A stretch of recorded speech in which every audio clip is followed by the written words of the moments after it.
Have you ever thought about legal deadlines as being set in stone? Well, today we're diving into a really cool legal concept that shows how a simple promise can act like a time machine, one that can literally reset a legal countdown. It's fascinating stuff, so let's get right into it.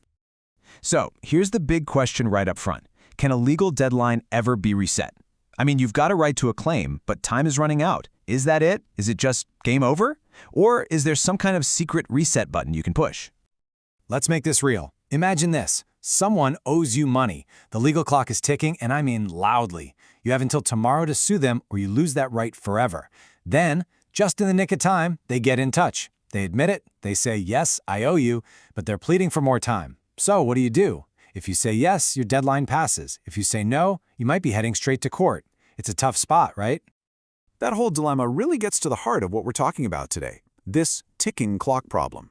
You see, almost every legal claim has an expiration date. Now, in the legal world, this deadline has a formal name, the period of limitation. And it's not a suggestion, it's a hard and fast rule.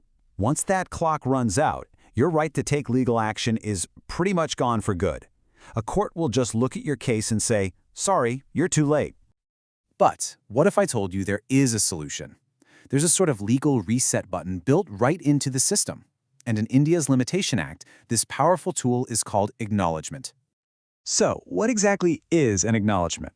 Well, to put it simply, it's when the person who owes you something, could be money, could be property, formally admits that they are in fact responsible to you. It's them putting their hand up and saying, yep, I acknowledge I have this liability. And this is where the magic happens. The second that that person puts that admission in writing and signs their name to it, the law does something incredible. It doesn't just pause the clock, it throws the old clock out and gives you a brand new one. You get a completely fresh period of limitation starting from that very moment.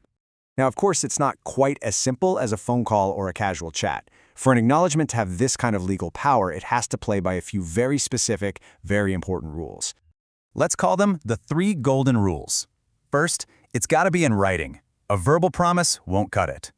Second, it has to be signed by the person who's actually on the hook. And third, and you really got to pay attention to this one, it has to be done before the original deadline runs out. You can't use this to bring a dead claim back to life, but you absolutely can use it to keep a living one going. Okay, so this is where things get really interesting.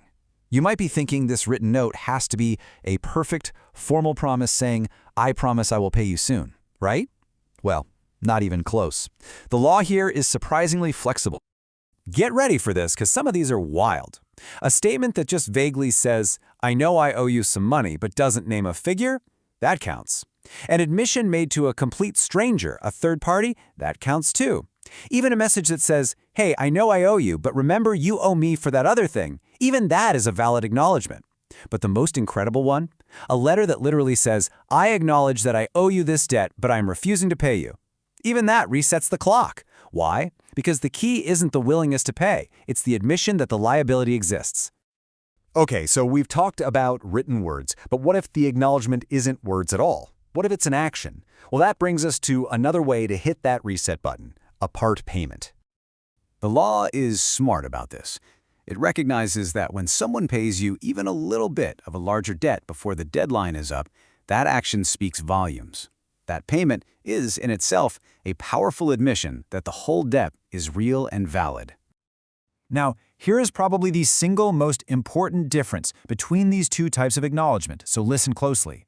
With a written promise, that new clock starts ticking from the date the document was signed. But with a part payment, the new clock starts from the date the money was actually paid. It seems small, but that distinction can be absolutely critical. And if you thought it couldn't get any more interesting, check this out, literally. When it comes to payments by check, the law has some quirks. The date that matters for resetting the clock is the date written on the check itself, not the day you physically received it. And here's the craziest part.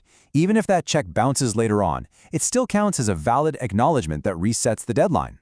The law sees the act of writing and giving the check as proof of the intent to acknowledge the debt. Amazing, right?